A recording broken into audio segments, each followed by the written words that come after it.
Hello everyone, आप सभी का home science let's crack it पर बहुत बहुत स्वागत है। यहाँ पर हम होम साइंस नेट का पेपर डिस्कस कर रहे हैं जो कि 2023 में कंडक्ट हुआ था और यहाँ पर हम 30 तक हम डिस्कस कर चुके हैं। 31 क्वेश्चन से हम करने जा रहे हैं डिस्कस, तो फटाफट देख लेते हैं।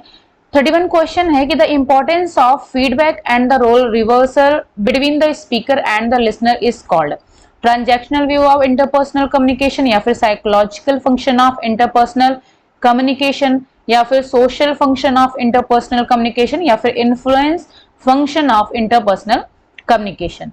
ठीक है, तो यहां पर इन्होंने पूछे, हिंदी में भी इसको देख लेते हैं। वक्ता एवं श्रोता के मध्य प्रतिपुष्टि यानी कि फीडबैक का महत्व और भूमिका उपविपर्यास कहलाता है। अंतरवैयक्तिक संप्रेषण का समव्यवहार, अंतरवैयक्तिक संप्रेषण का मनोवैज्ञानिक प्रकार, या फिर सामाजिक प्रकार, या फिर प्रभावित प्रकार। तो इसका जो राइट आंसर है वो है पहला वाला ऑप्शन, ये 43,221 जो है, यानी कि पहला वाला ऑप्शन सही है। यहां पर transactional view of interpersonal communication, ये राइट आंसर है इसका। ओके, चलिए अब आते 32 क्वेश्चन पर। Empathetic listening in communication means ability to perceive sound by detecting vibrations, hearing carefully to be able to repeat what the speaker says. Third is listening without talking, या फिर fourth is hearing and responding to increase understanding. संप्रेषण में तदानुभूतिक श्रवण से अभिप्राय है प्रत्यक्षता प्रदोलन द्वारा ध्वनि को अनुभूति करने की योग्यता, सावधानी पूर्वक सुनना, वक्ता ने जो कहा है उसे दोहरा पाने की योग्यता। तीसरा है बिना बोले श्रवण करना, या फिर चौथा है समझ बढ़ने हेतु सुनना तथा प्रतिक्रिया व्यक्त करना। तो ये चौथा वाला जो ऑप्शन है इसमें सही होगा। एम्पैथेटिक लिसनिंग कम्युनिकेशन यानी कि संचार में एम्पैथेटिक लिसनिंग का मतलब क्या होता है, hearing and responding to increase understanding. ठीक है, चौथा वाला ऑप्शन यहाँ पर सही है। आप तीसरे पर आते हैं। 33 क्वेश्चन है, labour migration trends can be studied by which one of the following methods of PLA। Okay, ranking and scoring, Venn diagram, matrix scoring, seasonal calendar. Hindi में देख लेते हैं। PLA की निम्नांकित में से किस विधि द्वारा श्रमिक प्रवसन का अध्ययन किया जा सकता है। ठीक है, तो ये चार ऑप्शन है, तो इसमें जो राइट आंसर है वो तो है सीजनल कैलेंडर। अब यहाँ पर जो PLA दिया गया है इसका जो फुल फॉर्म होता है वो होता है पार्टिसिपेटरी लर्निंग एंड एक्शन। ये एक्सटेंशन से है ये क्वेश्चन, प्रसार शिक्षा से। तो PLA का जो फुल फॉर्म होता है पार्टिसिपेटरी लर्निंग एंड एक्शन, तो इसके कई सारे मेथड्स होते हैं। तो उसमें पूछा गया है कि जो लेबर माइग्रेशन ट्रेंड है उसको किस मेथड के अंदर स्टडी किया जाएगा। तो यहाँ पर मैं आपको एक्सप्लेनेशन साथ में मैं एक्सप्लेन भी करती हुई चलती हूँ जो कि इंपॉर्टेंट है। तो यहाँ पर आप देख सकते हो ये PLA मेथड है। ठीक है, इसके पहले भी मैं इसको डिस्कस कर चुकी हूँ, इसके पहले भी क्वेश्चन आ चुका है PLA से। तो इसके तीन मेथड है, एक तो स्पेस से रिलेटेड मेथड है, टाइम रिलेटेड है, और PLA रिलेशन मेथड है। ठीक है, तो स्पेस से रिलेशन जो रिलेटेड PLA मेथड है उसमें कई सारे हैं, सोशल मैप है, resource map, participatory, mobility, service, transact. ठीक है, टाइम रिलेटेड में टाइमलाइन, ट्रेंड एनालिसिस है, हिस्टोरिकल ट्रांजैक्ट है, सीजनल डायग्राम। ठीक है, तो जहां यहाँ पर ऑप्शन है कि लेबर माइग्रेशन को किस मेथड के अंदर में स्टडी किया जाएगा, तो वो है टाइम रिलेटेड जो PLA मेथड है उसके अंडर में इसको स्टडी किया जाता है, सीजनल डायग्राम। ठीक है, इसमें ड्रीम मैप भी है, डेली एक्टिविटी शेड्यूल भी होता है, यानी कि टाइम से रिलेटेड जो भी चीजें हैं। और PLA रिलेशन मेथड है, इसमें कॉज एंड इफेक्ट डायग्राम है, preference, impact, process, Venn diagram, spider, body mapping, ये सारी चीजें आपकी आ जाती हैं PLA रिलेशन मेथड में। तो तीन जो है मेथड हैं जिनके अंदर कई सारी चीजें हैं, यानी कि ये जो मेथड्स हैं इनके अंदर इन सबको जो है स्टडी किया जाता है। ओके, तो यहां पर हमारा सीजनल कैलेंडर आ जाएगा लेबर माइग्रेशन ट्रेंड्स में। ओके, PLA मेथड के। चलिए अब आते हैं, क्योंकि ये टाइम से रिलेटेड है। 34 क्वेश्चन है, in the context of development communication, the concept that empathy determines how an individual will operate in a changing world was given by, किसके द्वारा दिया गया है? Aristo, Wilbur scrum, Daniel learner या फिर गर्बर। विकास संप्रेषण के संदर्भ में यह संकल्पना जिसमें तदनुभूत यह सुनिश्चित करती है कि कोई व्यक्ति बदलती दुनिया या फिर विश्व में अपना जीवन निर्वाह किस प्रकार से करेगा, यह किसके द्वारा कहा गया है? Okay,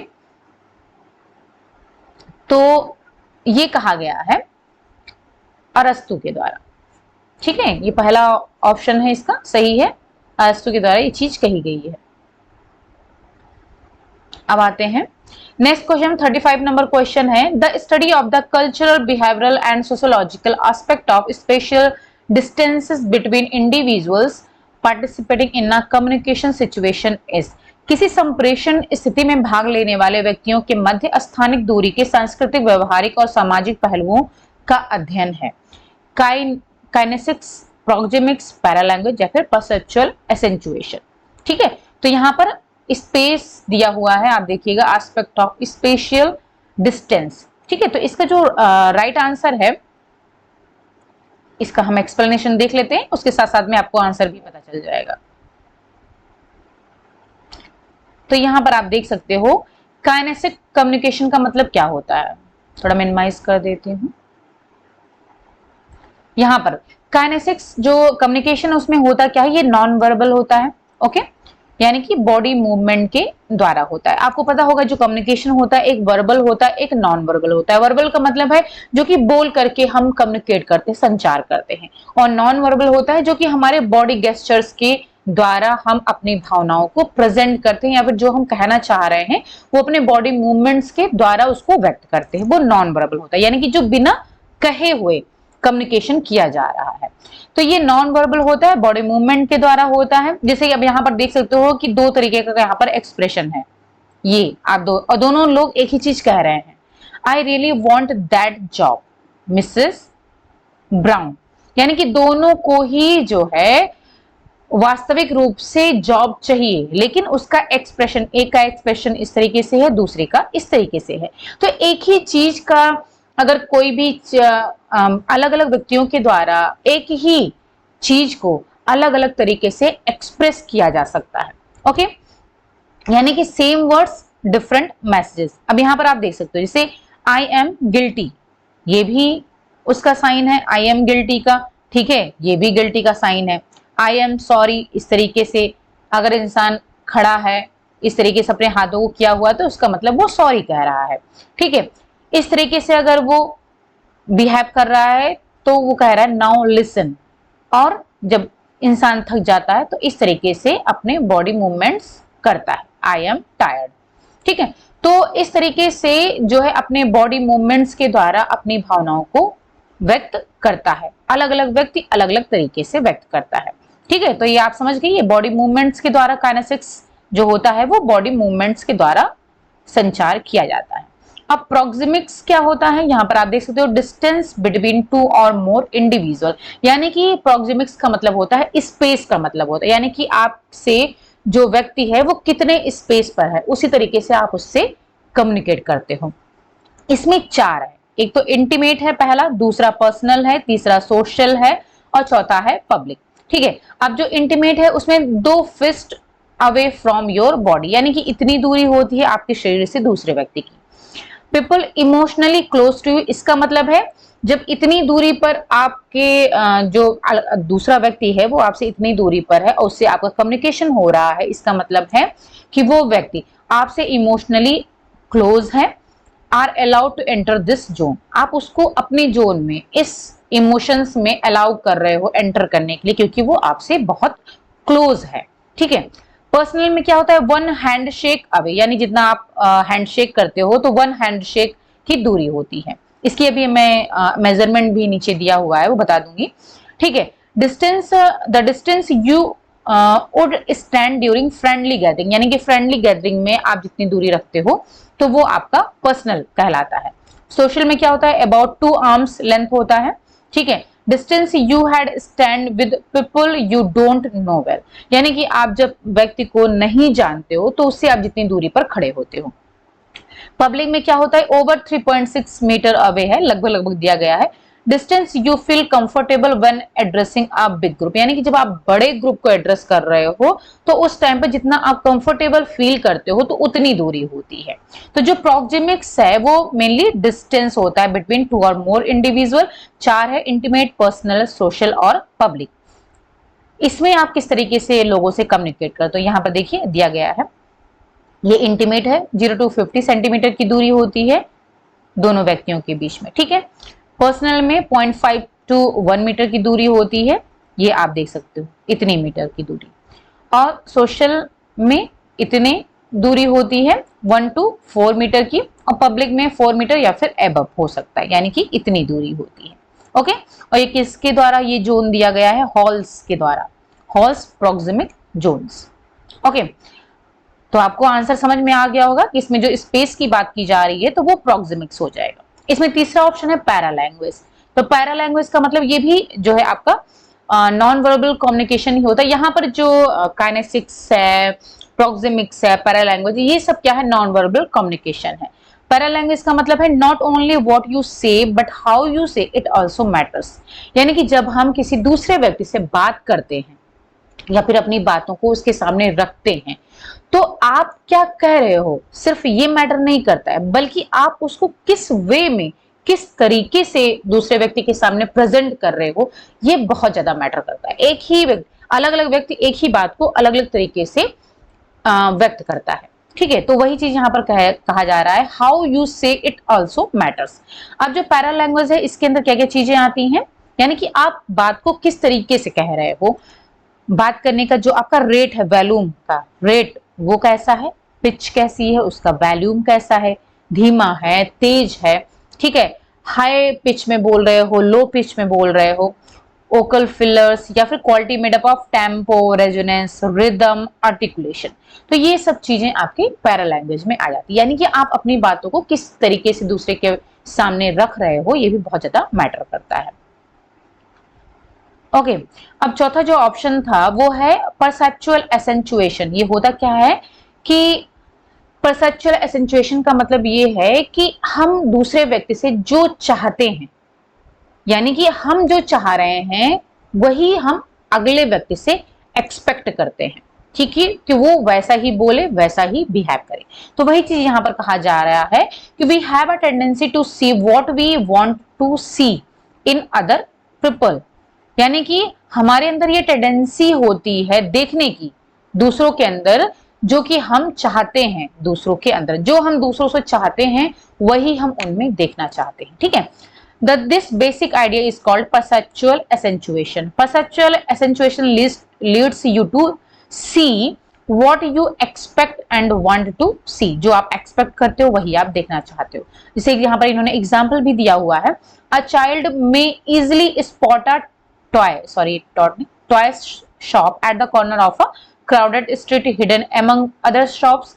You magnify that which will satisfy your needs and wants. यानी कि एक बच्चा है, अगर आप उसको मार्केट में लेकर जा रहे हो, वहां पर बहुत ज्यादा भीड़ है, ठीक है, बहुत ज्यादा, और एक कोने में जो है खिलौनों की शॉप है, लेकिन वहां बहुत भीड़ है और वो शॉप जो है एकदम कॉर्नर पर है, लेकिन तब भी बच्चे को चूंकि खिलौना चाहिए होता है, इस वजह से वो जो है उस शॉप को आसानी से देख लेता है क्योंकि वो उसको चाहिए। तो उसी तरीके से हमारे अंदर भी होता है, जो हम चाहते हैं, जो हमारी आवश्यकता होती है वैसा ही हम दूसरों से एक्सपेक्ट करते हैं, इसी को बोलते हैं परसेप्चुअल एसेंचुएशन, ठीक है। तो आई थिंक यहाँ पर आपको काइनेसिक्स क्या है, प्रोक्सिमिक्स क्या है, पैरालैंग्वेज क्या है और परसेप्चुअल एसेंचुएशन क्या है ये आपको समझ में आ गया होगा, ठीक है। अब यहाँ पर जो ऑप्शन था cultural, behavioural, sociological aspect of special distance, तो वो उसका जो राइट आंसर है वो है प्रोक्सिमिक्स। फिर आता है 36 question, when one rejects the null hypothesis when it is true it is called type second and error of commission, type 1 and error of commission, या फिर type 1 and error of omission, या फिर type 2 and error of omission. तो ये इसका जो right answer है वो है type 1 and error of commission, ठीक है। हिंदी में भी देख लेते हैं, जब कोई शून्य प्रकल्पना को अस्वीकृत कर देता है जबकि यह सत्य हो तब ये कहलाता है टाइप 1 एवं करण त्रुटि, ठीक है। इसी का अपोजिट होता है, एक होता है नल हाइपोथेसिस, एक होता है अल्टरनेटिव हाइपोथेसिस, ठीक है।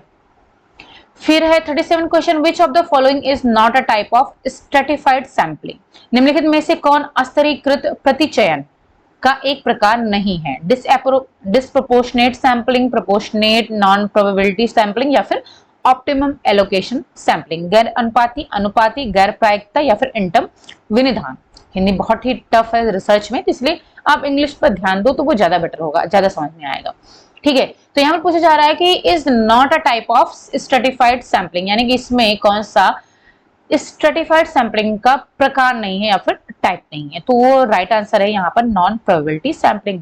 इसको मैं दिखा देती हूँ। जो सैंपलिंग मेथड होता है या फिर सैंपलिंग हम टेक्निक कह सकते हैं, वो दो प्रकार की होती है।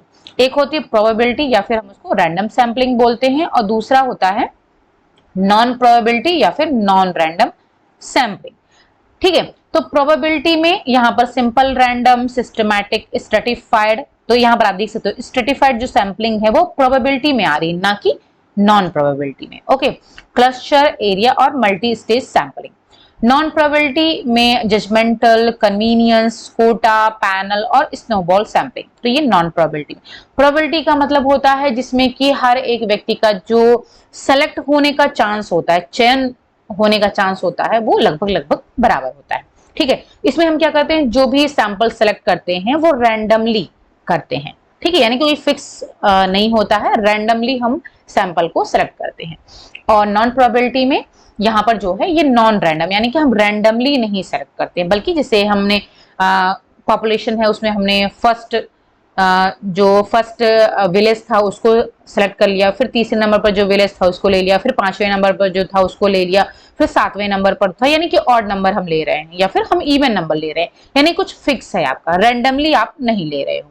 और प्रोबेबिलिटी में, रैंडम सैंपलिंग में इसमें क्या होता है कि हम जो है कुछ फिक्स नहीं होता है, रैंडमली लेते हैं, तो इसमें सभी के सेलेक्ट होने के चांसेस लगभग लगभग बराबर होते हैं। ओके, तो जो स्ट्रेटिफाइड सैंपलिंग है वो आपका नॉन प्रोबेबिलिटी में नहीं आएगा। कौन कौन सा आएगा ये हमने आपको दिखा दिया है। चलिए अब आते हैं 38 क्वेश्चन है, when the survey design focuses on one time assessment of a characteristic of a sample representing a population comprising of different subgroups and comparing different subgroups related to that characteristic, it is called cross sectional survey design, longitudinal trend survey या फिर cohort। Hindi देख ले, जब कोई सर्वेक्षण अभिकल्प विभिन्न उप समूहों को समाविष्ट करने वाली जनसंख्या को प्रस्तुत करने वाले किसी प्रतिदर्श की विशेषता और उस विशेषता से संबंधित विभिन्न उप समूहों की तुलना करने के एक बार वाले मूल्यांकन पर केंद्रित होता है, तब यह कहा जाता है अनुप्रस्थ काट सर्वेक्षण अभिकल्प या फिर अनुदैर्ध्य या फिर उपनीत या फिर कोहार्ट। तो इसका जो राइट आंसर है वो है आपका पहला वाला क्रॉस सेक्शनल सर्वे डिजाइन। तो यहां पर आप ध्यान दीजिएगा, वन टाइम असेसमेंट। ठीक है, अब इसको मैं यहां पर दिखा देती हूं, आपको क्लियर कर देती हूं।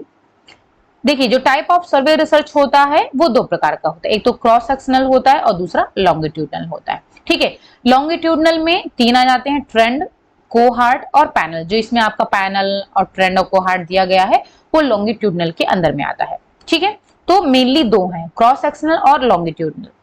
अब आता है कि क्रॉस सेक्शनल और लॉन्गिट्यूडनल ये कैसे होते हैं, तो यहां पर आप देख सकते हो जो क्रॉस सेक्शनल है, लॉन्गिट्यूडनल है। क्रॉस सेक्शनल में क्या होता है, different groups compared at the same time, यानी कि वन टाइम असेसमेंट, एक ही टाइम पर अलग अलग ग्रुप्स को कंपेयर किया जा रहा है। ठीक है, यानी कि ग्रुप अलग अलग हैं, ग्रुप 1, ग्रुप 2 और ग्रुप 3, लेकिन उनको एक ही समय पर आपस में उनका कंपैरिजन किया जा रहा है, तो वो है क्रॉस सेक्शनल स्टडी।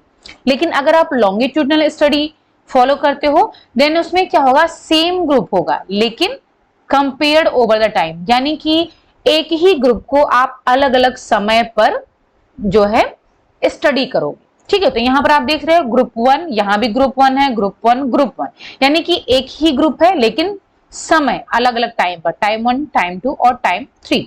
तो यही डिफरेंस होता है क्रॉस सेक्शनल में और लॉन्गिट्यूडनल में। तो अब इस तरीके से ध्यान दो, क्रॉस सेक्शनल जैसे हम कोई भी स्ट्रक्चर होता है उसका क्रॉस सेक्शनल डिजाइन देखते हैं तो उसमें होता क्या है, क्रॉस सेक्शनल का मतलब होता है इस तरीके से अनुप्रस्थ काट।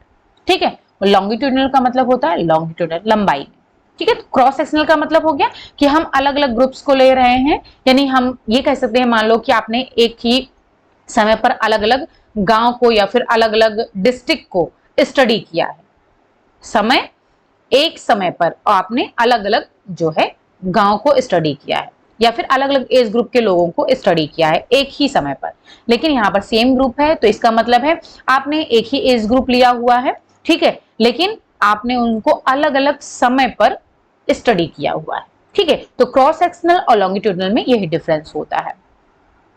तो यहां पर वन टाइम असेसमेंट है, तो यहां पर क्रॉस सेक्शनल सर्वे डिजाइन आएगा। अब आते हैं 39 नंबर क्वेश्चन पर। A researcher prepares an experiment to analyze the effects of 5 different types of biofertilizer on yield of rice crop, considering the varying fertility in different blocks and the effect of varying seeds on the yield. The research design will be called randomized block design, Latin square, completely randomized या फिर informal experiment design। एक शोधकर्ता विविध ब्लॉकों या फिर खंडों में विविधकारी उत्पादकता और उपज पर विविध प्रकार के बीजों के प्रभाव पर विचार करते हुए धान की फसल की उपज पर जैव उर्वरकों के 5 विभिन्न प्रकारों के प्रभाव का विश्लेषण करने हेतु तो एक प्रयोग की तैयारी करता है। यह शोध अभिकल्प कहा जाएगा, क्या कहा जाएगा? यादृच्छिकृत ब्लॉक अभिकल्प, लैटिन स्क्वायर, पूर्णतया यादृच्छिकृत अभिकल्प या फिर अनौपचारिक प्रायोगिक पद्धति। तो इसका जो राइट आंसर है वो है सेकंड, लैटिन स्क्वायर डिजाइन।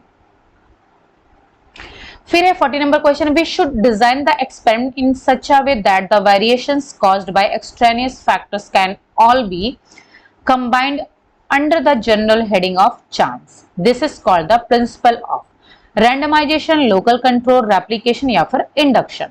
ध्यान दीजिएगा यहां पर आ गया है चांस, ठीक है। फिर है हमें किसी प्रयोग को इस प्रकार से डिजाइन करना चाहिए जिसमें बाहरी कारकों द्वारा उत्पन्न प्रसरण यानी कि चांस को सामान्य शीर्षक के अंदर सभी सम्मिलित हो सकते हैं, यानी कि सभी के सम्मिलित होने के बराबर चांस है। यह निम्नांकित किस प्रकार का सिद्धांत कहलाता है? यादृच्छिकरण, स्थानीय प्रतिकृति या फिर आगमन। तो अभी भी जस्ट हमने बताया है कि जब सबके बराबर सेलेक्ट होने के चांस होते हैं तो उसको हम कहते हैं रैंडम सैंपलिंग या फिर रैंडमाइजेशन हम कह सकते हैं। ओके, यहाँ पर चांस आ गया तो चांस से आप समझ जाओगे कि ये रैंडमाइजेशन ही होगा इसमें। फिर है 41 number question, the WHO cut off points for risk of metabolic complication in women are. Hindi देख लेते हैं। महिलाओं में उपापचयी जटिलता के जोखिम हेतु WHO द्वारा निर्धारित कट ऑफ बिंदु है। तो यहाँ पर कमर की परिधि दी गई है, waist circumference more than 82 centimetre increase, waist circumference more than 80 centimetre increase या फिर मोर देन 85 सब्सटेंशियली इंक्रीज्ड या फिर मोर देन 88 सब्सटेंशियली या फिर waist hip ratio more than equal to 0.85 substantially increase. तो WHO के द्वारा जो कमर की परिधि बताई गई विमेन के लिए, ठीक है, रिस्क ऑफ मेटाबॉलिक कॉम्प्लिकेशन है, तो वो अधिक होगा या फिर और ज्यादा अधिक होगा, तो इसके कई सारी कैटेगरी बताई गई हैं। तो इसमें कौन कौन सा ऑप्शन होगा, ठीक है। तो पहले हम यहाँ पर आपको दिखाते हैं, फिर आप ऑप्शन खुद ही सिलेक्ट कर लोगे। देखिए यहाँ पर है ये वर्ल्ड हेल्थ ऑर्गेनाइजेशन के द्वारा जो कट ऑफ पॉइंट्स बताया गया है रिस्क ऑफ मेटाबॉलिक कॉम्प्लिकेशन, ठीक है। इंडिकेटर वेस्ट सर्कमफ्रेंस है यहाँ पर और वेस्ट हिप रेशियो है। तो कट ऑफ पॉइंट्स है। अब देखिए यहाँ पर मेल और फीमेल दोनों का दिया गया है। हमें यहाँ पर क्वेश्चन में क्या पूछा गया है? फीमेल का। तो हम फीमेल देखते हैं। तो फीमेल का क्या है? वेस्ट सर्कमफ्रेंस एक तो ये है मोर देन 80 सेंटीमीटर फीमेल्स में इंक्रीज्ड, ये वाला ऑप्शन सही होगा। दूसरा है मोर देन 88 सेंटीमीटर फीमेल में सब्सटेंशियली इंक्रीज। सब्सटेंशियली इंक्रीज का मतलब हो गया इससे अधिक और ज्यादा, ठीक है। वेस्ट टू हिप रेशियो है मोर देन और इक्वल टू 0.85 फीमेल्स अगर है तो सब्सटेंशियली इंक्रीज, यानी कि जो रिस्क ऑफ मेटाबॉलिक कॉम्प्लिकेशन है वो बढ़ रहा है, ठीक है। अगर मोर देन 80 सेंटीमीटर है तो बढ़ रहा है, अगर मोर देन 88 सेंटीमीटर है तो और ज्यादा रिस्क है, और वेस्ट हिप रेशियो अगर इतना है या फिर इसके बराबर है या फिर इससे अधिक है तब भी जो है खतरा है, ठीक है। तो यहाँ पर 80, 88 और 0.85 तीन ऑप्शन है, देख लेते हैं कहाँ पर। 80 सेंटीमीटर एक तो बी वाला सही होगा, और 85 सेंटीमीटर ये भी सही होगा, और सॉरी 85 नहीं है, यहाँ पर क्या है 88 था। तो यहाँ पर क्या था 88 था और वेस्ट हीप रेशियो 0.85। तो यहाँ पर BDE यानी कि BDE ये चौथा वाला ऑप्शन हमारा सही हो गया। ओके, फिर है एज पर IFCT 2017 with respect to finger millet ragi correct statements are. ठीक है, तो यहाँ पर करेक्ट स्टेटमेंट पूछा गया है। IFCT है Indian food composition table.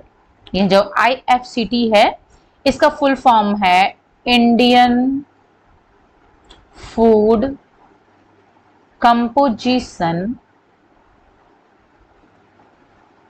Table. ठीक है, तो इसके अंडर में ये 2017 में जो Indian food composition table IFCT दिया गया है उसमें जो फिंगर मिल्ड यानी रागी है उसके जो न्यूट्रिएंट का कंपोजिशन है वो उसके बारे में यहाँ पर पूछा गया है। ठीक है, तो यहाँ पर रागी का पूछा गया है 27.3 mg पर 100 कैल्शियम है, तो ये तो गलत है। इसमें जो 3 ऑप्शन सही है, एक तो प्रोटीन वाला ऑप्शन सही है, टोटल फैट वाला ऑप्शन सही है और 11.1 टोटल डाइटरी फाइबर वाला ऑप्शन सही है। आयरन और कैल्शियम वाला गलत है, तो CDE 3 सही है।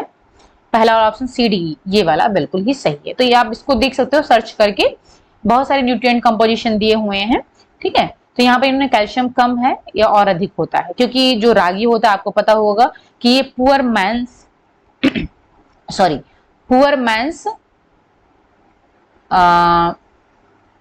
मिल्क कहा जाता है रागी को, क्योंकि इसमें क्या होता है कैल्शियम बहुत अधिक मात्रा में होता है, इस वजह से।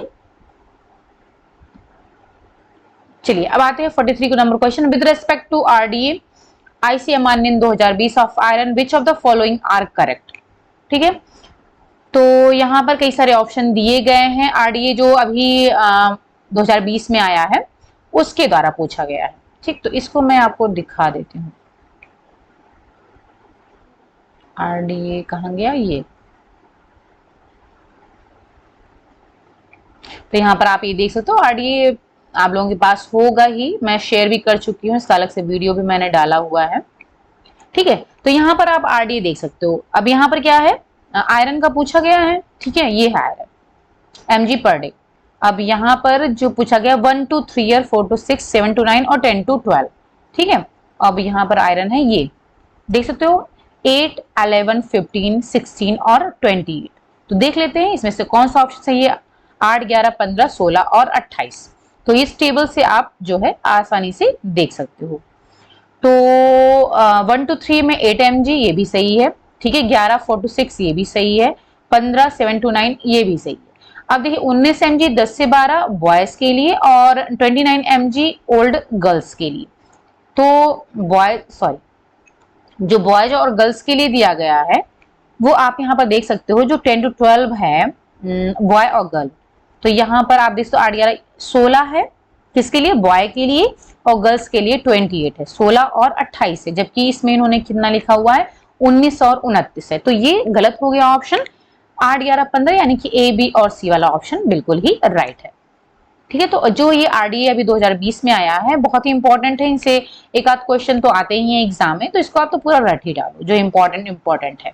ठीक है, अब आता है hydrogenation of fat is a chemical reaction consists of addition of hydrogen and double bonds of unsaturated acyl groups, is agitation of solid hydrogen, liquid oil and gases catalyst in a closed vessel, mostly uses non-metallic compounds as catalyst, permits conversion of liquid oils into plastic fat। Hindi में देख लेते हैं। वसा का hydrogen एक रासायनिक अपक्रिया है। असंतृप्त acid समूह के दोहरे बंधों पर हाइड्रोजन का योग होता है। बंद वादिका में ठोस हाइड्रोजन तरल गैस और गैसीय उत्प्रेरक का आवेग है। अधिकांशतः उत्प्रेरक के रूप में गैर धात्विक यौगिकों का प्रयोग करता है या फिर तरल तैलों को प्लास्टिक वसा में रूपांतरित होने देता है। तो इसमें कौन सा ऑप्शन सही है हाइड्रोजनेशन ऑफ फैट से, ये क्या है, एक तो ये केमिकल रिएक्शन है, दूसरा भी सही है और ये लास्ट वाला permit conversion of liquid oils into plastic fat. आप देख सकते हो जब फैट का हाइड्रोजनेशन होता है, हाइड्रोजनन होता है या फिर हाइड्रोजनीकरण कह सकते हैं हिंदी में होता है, तो जो लिक्विड ऑयल होता है वो प्लास्टिक फैट में कन्वर्ट हो जाता है। इसी वजह से जो हाइड्रोजनेटेड फैट होता है वो बहुत ही हानिकारक होता है हमारे शरीर के लिए। ओके, तो यहाँ पर ए बी और ई ऑप्शन सही है, ए बी ई यानी कि दूसरा वाला ऑप्शन सही है। ठीक है, तो हाइड्रोजनिक जो हाइड्रोजनेटेड फैट होते हैं वो कौन कौन से होते हैं, तो आपको पता होगा डालडा, जो डालडा आता है वो हाइड्रोजनेटेड होता है। ठीक है, इसी वजह से उसको नहीं खाना चाहिए, क्योंकि आप अभी जस्ट आपने पढ़ा कि लिक्विड ऑयल को वो प्लास्टिक फैट में कन्वर्ट कर देता है, जो कि हमारे शरीर के लिए बहुत ही हानिकारक होता है। फिर 45 number question, analyst the attributes of fibre with low absorbency, अल्प अवशोषकता वाले रेशों के गुणों को बताइए। यानी कि ऐसे रेशे जो कि कम अवशोषित करते हैं। ठीक है, यानी कि एब्जॉर्बेंसी उनकी कम है, सोखने की क्षमता उनकी कम है।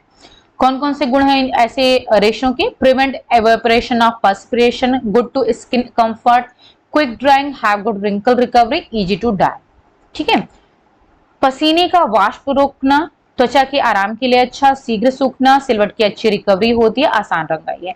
तो जो भी रेशे कम एब्जॉर्बेंसी रखते हैं यानी कि कम सोखने की क्षमता रखते हैं, तो उनमें होता क्या है कि वो पसीने के वाष्प को रोक लेते हैं, यानी कि हमारा जो पसीना है उसको सूखने नहीं देते, हमारे शरीर से उसको अलग नहीं करते हैं। ठीक है, तो एक तो ये ऑप्शन हो गया आपका। ठीक है, और जल्दी सूख जाते हैं क्योंकि उनकी वो एब्जॉर्ब नहीं करते पानी को या फिर पसीने को, जल्दी एब्जॉर्ब नहीं करते, सूखते नहीं है, तो इस वजह से वो जल्दी सूख जाते हैं। और तीसरा है सिलवट की अच्छी रिकवरी होती, चूंकि ये एब्जॉर्ब नहीं करते पानी को जल्दी, तो ये जल्दी सिकुड़ते भी नहीं, यानी कि इनमें सिलवट जल्दी नहीं पड़ती, अगर पड़ भी जाती है तो वो जल्दी से रिकवरी हो जाती है, यानी कि सिलवट जल्दी से सही हो जाती है। ठीक है, तो इसमें पहला वाला ऑप्शन सही है, क्विक ड्राइंग और हैव गुड रिंकल रिकवरी, यानी कि ए, सी और D.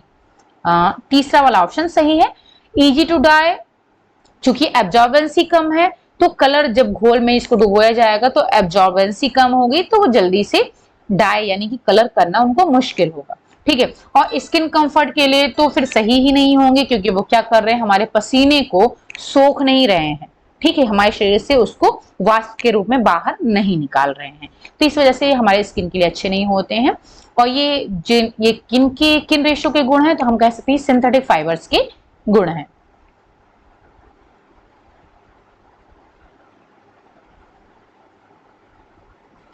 For garment production, which type of garment shaping devices are used? Darts, gathers, sleeves, collars या फिर pleats? परिधान निर्माण में परिधान को आकार देने हेतु प्रयुक्त होने वाली रचनाएं कौन सी हैं? ठीक है, तो परिधान को जो आकार देती है वो कौन कौन सी हैं? एक तो डार्ट्स, आपने टेक्सटाइल में किया होगा, सिलाई की होगी, या फिर घर पर बहुत सारे लोग जो है घर पर रेगुलर सिलाई करते हैं, रेगुलर या फिर कभी कभी सिलाई तो करते ही हैं। ठीक है, तो डार्ट्स आप देते हो, डार्ट से क्या होता है, आकार के लिए होता है। ठीक है, शेप देने के लिए। गैदर्स होते हैं और प्लेट्स होते हैं। लेकिन अब यहाँ पर हम स्लीव और कॉलर्स की बात करें तो हम कह सकते हैं ये हमारे जो ड्रेस होती है उसका एक पार्ट होता है, भाग होता है स्लीव और कॉलर, ना कि ये शेप देने के लिए होता है। ठीक है, डार्ट्स शेप देने के लिए किए जाते हैं, गैदर्स और प्लीट्स। तो ए बी और ई वाला ऑप्शन सही होगा, ए बी ई, तो यहाँ पर दूसरा वाला ऑप्शन बिल्कुल सही है। ठीक है, स्लीव्स और कॉलर्स ये हम कह सकते हैं ये भाग होते हैं हमारे ड्रेस के। फिर है knock offs are original design of a brand, copy और near by copy of a design, high cost version of a design, labour saving production, या फिर low cost version of an original design. Knock offs क्या है, एक brand का मौलिक design है, एक ब्रांड की नकल या फिर निकटस्थ नकल है, या फिर एक मूल ब्रांड का उच्च लागत वाला वर्जन है, श्रम बचत उत्पादन है, या फिर एक मौलिक डिजाइन का निम्न लागत वाला वर्जन। नॉक ऑफ्स होता क्या है? ठीक है, तो नॉक ऑफ्स क्या होता है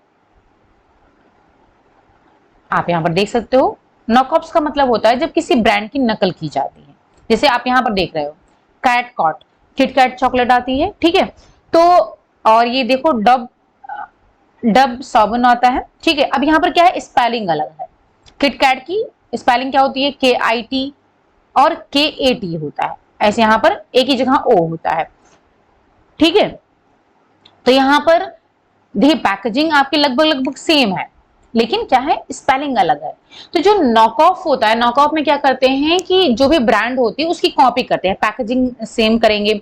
ठीक है, लेकिन नहीं नकल करेंगे, नियर बाई नकल होगी या फिर हूबहू नकल हो सकती है, लेकिन जो ब्रांड का नेम होता है उसको वो कॉपी नहीं कर सकते हैं।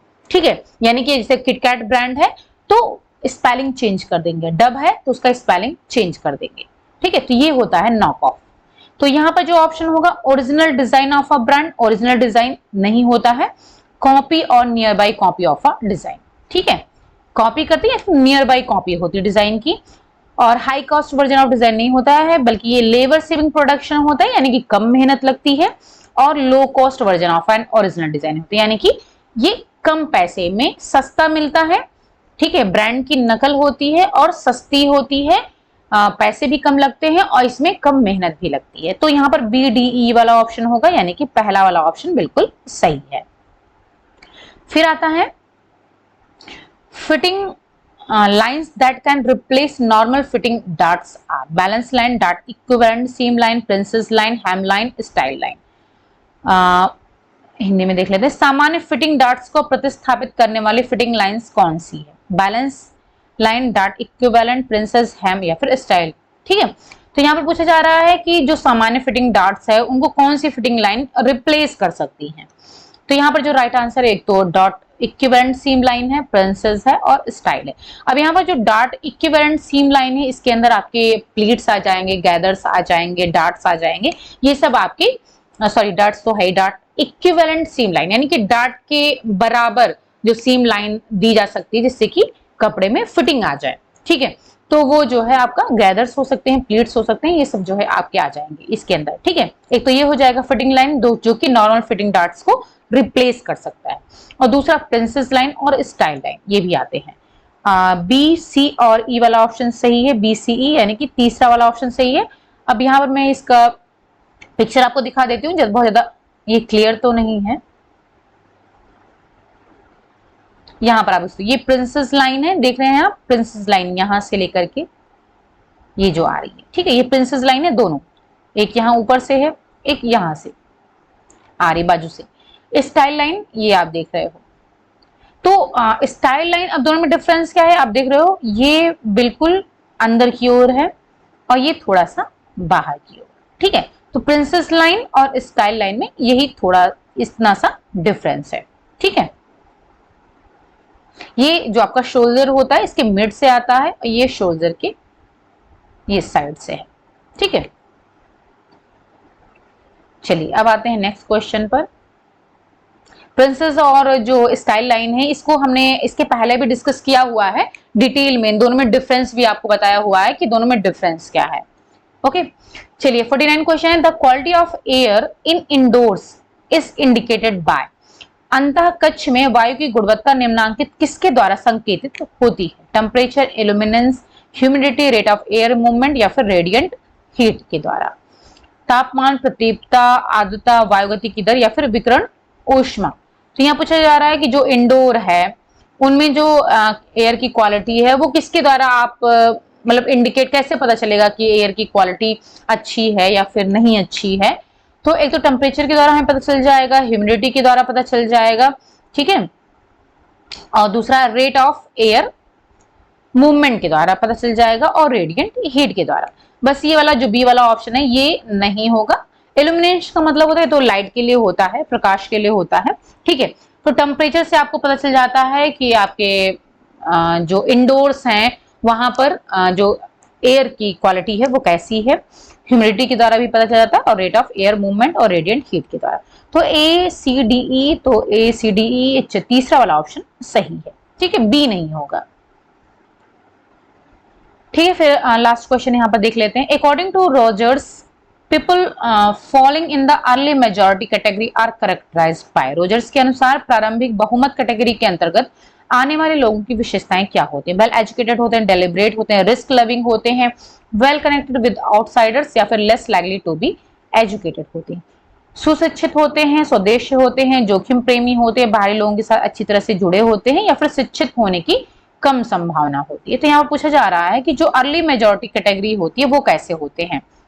ठीक है, तो रिस्क लविंग नहीं होते हैं, ना ही वेल एजुकेटेड होते हैं, डेलिब्रेट होते हैं, वेल कनेक्टेड होते हैं लोगों से और less likely to be educated होते हैं। यानी कि BDE वाला ऑप्शन सही है, दूसरा वाला ऑप्शन बिल्कुल यहाँ पर सही है। इसको हम थोड़ा सा डिटेल में देख लेते हैं, पहले भी इसको हम डिस्कस कर चुके हैं लेकिन फिर से एक बार हम डिस्कस कर लेते हैं।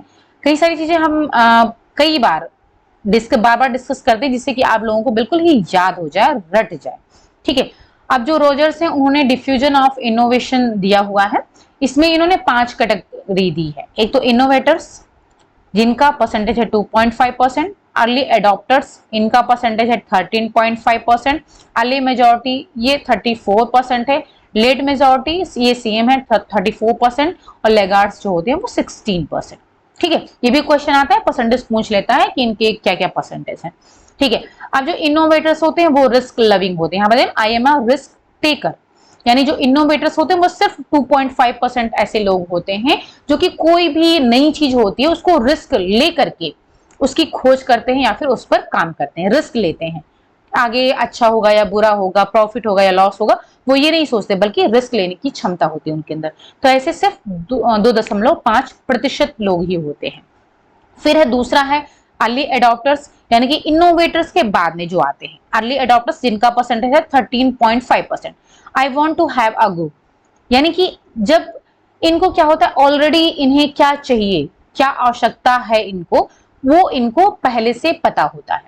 ठीक है, और ये उसको अडॉप्ट करना चाहते हैं, यानी कि ये भी जो है जो नई चीजें हैं, नए इनोवेशंस हैं, उसको अडॉप्ट करते हैं, लेकिन इनको पहले से उसके बारे में थोड़ा बहुत नॉलेज होता है, थोड़ा बहुत ज्ञान होता है।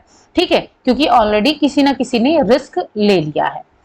फिर अर्ली मेजोरिटी जो होते 34% जिनका परसेंटेज है, what's going on over there, यानी कि ये तभी जो है किसी इनोवेशन पर काम करते हैं, किसी खोज पर काम करते हैं, किसी भी चीज पर ये तभी काम करते हैं जब उसका कुछ रिजल्ट इनके सामने हो, यानी कि उसका जो है क्या, उसके क्या प्रॉफिट थे, क्या लॉस थे, ये सब कुछ जानने के बाद ही ये उस पर काम करते हैं। ठीक है, तो ये होते हैं अर्ली मेजॉरिटी, सब इनका अधिक परसेंटेज होता है 34% होते हैं। ओके, यानी कि ये जब सब कुछ जान लेते हैं उसका क्या रिजल्ट आ रहा है, जो आगे लोगों ने किया हुआ है उसका क्या रिजल्ट हुआ है, तब उसके बाद में काम करते हैं। और जो लेट मेजॉरिटी होती है इनका भी सेम परसेंटेज है, oh well everyone else is doing it, ये जब सभी लोग यानी कि पूरे समाज में या फिर जहां भी ये रह रहे हैं आसपास के लोग, सभी लोग जब उसको अडॉप्ट कर चुके होते हैं, यानी कि सब लोग इसको अडॉप्ट कर चुके होते हैं, उस पर काम कर चुके होते हैं, तब इनके ऊपर एक प्रेशर आ जाता है कि इनको भी उस पर काम करना है।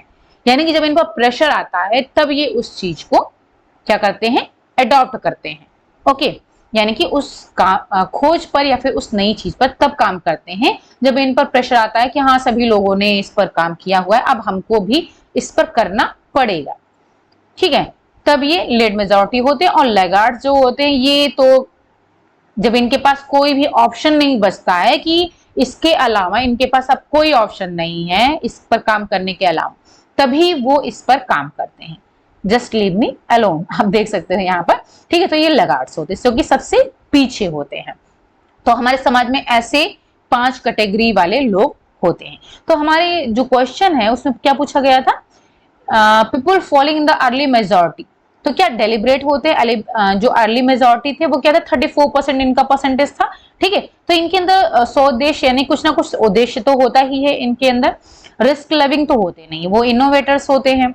ठीक है, और वेल एजुकेटेड भी नहीं होते हैं, ये चूंकि आउटसाइडर से वेल कनेक्टेड होते हैं तभी इनको पता चल पाता है कि आगे जो लोगों ने काम किया है तो हाँ उसको अडॉप्ट किया जा सकता है कि उसका कुछ ना कुछ रिजल्ट निकला है, तो ये सारी इंफॉर्मेशन इनके पास होती है। और ये कम एजुकेटेड होते हैं, तो ये बीडी वाला ऑप्शन बिल्कुल सही। ओके, तो यहाँ पर 20 क्वेश्चन हमने डिस्कस कर लिया है, इसके आगे क्वेश्चन हम नेक्स्ट वीडियो में डिस्कस करेंगे। तो आप मिलते हैं नेक्स्ट वीडियो में। पसंद आया है तो लाइक शेयर और सब्सक्राइब जरूर कर दीजिए। ओके, चलिए, thank you so much and bye bye, take care.